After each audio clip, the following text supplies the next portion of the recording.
घमंडी कौवा की कहानी। एक बार की बात है, हंसों का एक झुंड समुद्र तट के ऊपर से गुजर रहा था।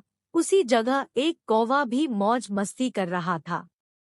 उसने हंसों को उपेक्षा भरी नजरों से देखा। तुम लोग कितनी अच्छी उड़ान भर लेते हो, कौवा मजाक के लहजे में बोला। तुम लोग और कर ही क्या सकते हो, बस अपना पंख फड़फड़ा कर उड़ान भर सकते हो। क्या तुम मेरी तरह फुर्ती से उड़ सकते हो? मेरी तरह हवा में कलाबाजियां दिखा सकते हो? नहीं, तुम तो ठीक से जानते भी नहीं कि उड़ना किसे कहते हैं। कौवे की बात सुनकर एक वृद्ध हंस बोला, ये अच्छी बात है कि तुम ये सब कर लेते हो, लेकिन तुम्हें इस बात पर घमंड नहीं करना चाहिए।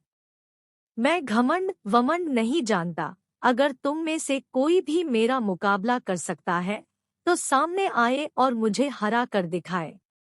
एक युवा नर हंस ने कौवे की चुनौती स्वीकार कर ली।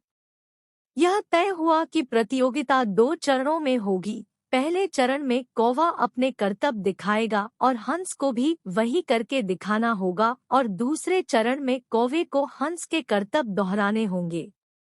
फिर प्रतियोगिता शुरू हुई। पहले चरण की शुरुआत कौवे ने की और एक से बढ़कर एक कलाबाजियां दिखाने लगा। वह कभी गोल गोल चक्कर खाता तो कभी जमीन छूते हुए ऊपर उड़ जाता।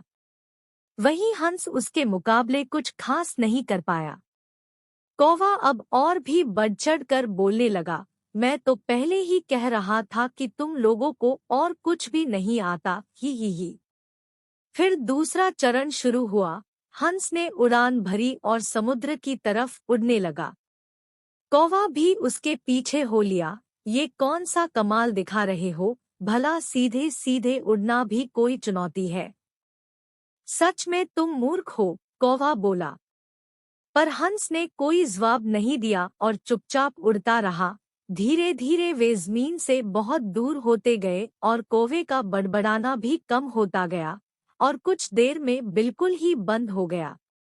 कौवा अब बुरी तरह थक चुका था, इतना कि अब उसके लिए खुद को हवा में रखना भी मुश्किल हो रहा था और वो बार बार पानी के करीब पहुंच जा रहा था। हंस कौवे की स्थिति समझ रहा था, पर उसने अनजान बनते हुए कहा, तुम बार बार पानी क्यों छू रहे हो, क्या ये भी तुम्हारा कोई कर्तव्य है? नहीं, कौवा बोला, मुझे माफ कर दो, मैं अब बिल्कुल थक चुका हूँ और यदि तुमने मेरी मदद नहीं की तो मैं यहीं दम तोड़ दूंगा। मुझे बचा लो, मैं कभी घमंड नहीं दिखाऊंगा। हंस को कौवे पर दया आ गई। उसने सोचा कि चलो, कौवा सबक तो सीख ही चुका है, अब उसकी जान बचाना ही ठीक होगा। और वह कौवे को अपने पीठ पर बैठाकर वापस तट की ओर उड़ चला। कहानी से शिक्षा। हमें इस बात को समझना चाहिए कि भले हमें पता ना हो, पर हर किसी में कुछ न कुछ प्रतिभा होती है जो उसे आप में उसे विशेष बनाती है। और भले ही हमारे अंदर हजारों अच्छाइयाँ हो, पर यदि हम उस पे घमंड करते हैं तो देरसबेर हमें भी कौवे की तरह शर्मिंदा होना पड़ता है। जैसा कि एक पुरानी कहावत भी है, घमंडी का सर हमेशा नीचा होता है। इसलिए ध्यान रखिए कि कहीं जाने अनजाने आप भी कौवे वाली गलती तो नहीं कर रहे।